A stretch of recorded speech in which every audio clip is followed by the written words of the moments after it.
কিন্তু ওই যে পাদ্রীর কাছে, যে পণ্ডিতের কাছে সে বিদ্যা অর্জন করেছে, সে কিন্তু নিষেধ করেছিলে, বালক শোনো, তুমি যে পণ্ডিত্য অর্জন করেছো, যে জ্ঞান লাভ তুমি করেছো, কখনোই ভুল করেও আমার নাম কাউকে বলবা না, তাহলে বিশাল পরীক্ষার সম্মুখীন আমাকে হতে হবে, এমনকি তোমাকেও কিন্তু পরীক্ষার সম্মুখীন হতে হবে, বলবা না।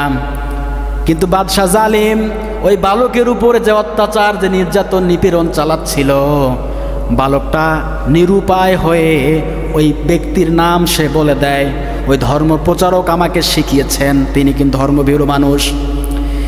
এবার ওই ধর্মভীরু লোকটাকে নিয়ে এসেছে, কি শিক্ষা দিয়েছো বালককে বলো, আমি ছাড়া তোমাদের আর কেউ রব নাই, আমি রব।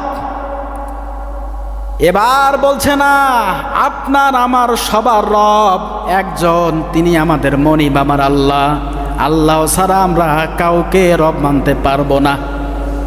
শেষ পর্যন্ত বলছে, তুমি আমাকে রব মানবা নাকি এখানে তোমাকে খতম করে ফেলবো না, জীবন থাকতেও আপনাকে আমি রব মানি না, মানবো না। পেয়াদাদেরকে বলছে করাত নিয়ে আসো, করাত নিয়ে এসে ওই বালকের সামনে ওই ধর্মীয় পণ্ডিত্য অর্জনকারী ব্যক্তিকে মাথার ওপর করাত চালিয়ে দিয়েছে, করাত দিয়ে মাথার খুলিটা, মাথাটা দুই ভাগ, দুই দিকে পড়ে গিয়েছে, বলে নাউজুবিল্লাহ। হাদিসের মধ্যে এসেছে তার মাথাটা দুই দিকে দুই ভাগ হয়ে পড়ে গিয়েছে যখন চালিয়েছে, একটা খুলে এই দিকে আর একটা খুলে এই দিকে। আমার সামনে একটা মানুষকে দুই টুকরো করে রাখলো, তার মানে এখন আমাকেও করবে। কত বড় ইমানের পরীক্ষা, চিন্তা করে দেখেন।